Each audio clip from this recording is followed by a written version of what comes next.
खुशी का बात है कि वक्फ अमेंडमेंट बिल पेश करने के बाद काफ़ी मुस्लिम समुदाय से मेरा मिलना हुआ और आज हमारे देश का, हिंदुस्तान का, ऑल इंडिया सूफी सजादा नसीन के जो हेड होते हैं काउंसिल के पूरे team under the leadership of Shri Syed Naseeruddin Chishti, chairman और successor of the present spiritual head of Ajmer Dargah, और हिंदुस्तान के जितने भी यहाँ सजादा नसीन जितने भी हैं प्रमुख लोग आज मुझे मिले।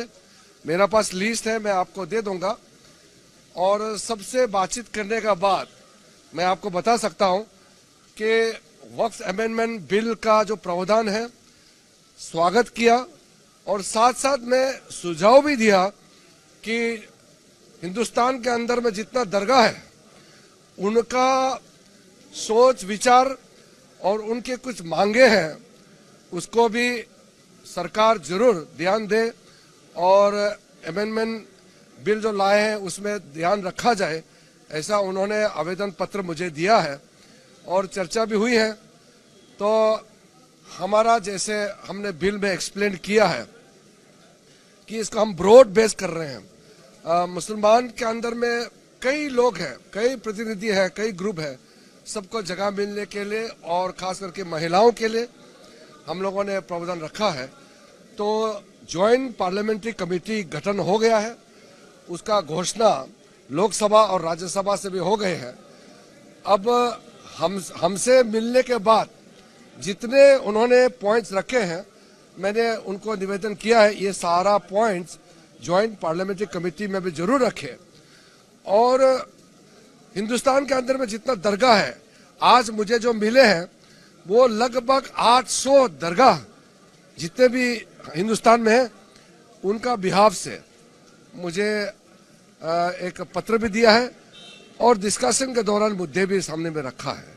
मैं उनको मेरे तरफ से मैं अभिनंदन करता हूं, धन्यवाद देता हूं दोनों कि उनका सोच विचार के लिए भी और समर्थन के लिए भी बिल को समर्थन किया है, इसके लिए भी।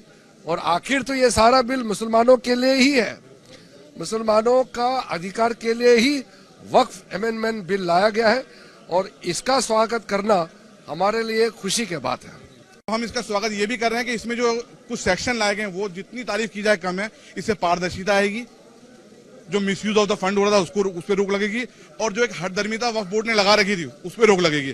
जो कंपोजिशन ऑफ दी वक्फ कमेटियां हैं, चाहे स्टेट की हो चाहे सेंटर की हो, उसके प्रोविजन को हम अप्रिशिएट करते हैं। वो फलाल औलाद में बेटियों को राइट दिया गया उसको भी हम अप्रिशिएट करते हैं। और ओवर इन ऑल जो हम चाहते हैं कि वक्फ प्रॉपर्टी का सही तरीके डेवलपमेंट हो, क्योंकि वक्फ सिर्फ और सिर्फ अल्लाह की राह में इसलिए करता है इंसान कि उसकी आमदनी उस प्रॉपर्टी का इस्तेमाल सिर्फ गरीब गुरबाओं के लिए हो, सोसाइटी के अपलिफ्टमेंट के लिए हो, जो वक्फ बोर्ड नहीं कर रहा था। लेकिन हमें उम्मीद है इस एक्ट के बाद में होगा। और अब जिनकी जो भी ऑब्जेक्शन थे ज्वाइंट पार्लियामेंट्री कमेटी में जा चुका बिल, मैं समझता हूँ सबके ऑब्जेक्शन को दूर करने के बाद एक बहुत अच्छा बिल निकल के बाहर आएगा और बहुत अच्छा एक्ट बनेगा। और हमारे को जो कुछ कंसर्न था ऑल इंडिया सूफी काउंसिल की जो डिमांड थी कि दरगाह बोर्ड बनाया जाए, इसमें प्रोविजन रखा गया है कि अलग अलग बोर्ड के बारे में। तो हमने कहा दरगाह बोर्ड भी ना, तो मंत्री जी ने हमें अश्योर किया, हमने उनको एक मेमोरेंडम दिया है कि हमारे दरगाह बोर्ड को भी उसमें रखा जाएगा और बनाया जाएगा, उसका प्रोविजन लाया जाएगा। ये हमारे को आश्वासन मिला है आज पूरा।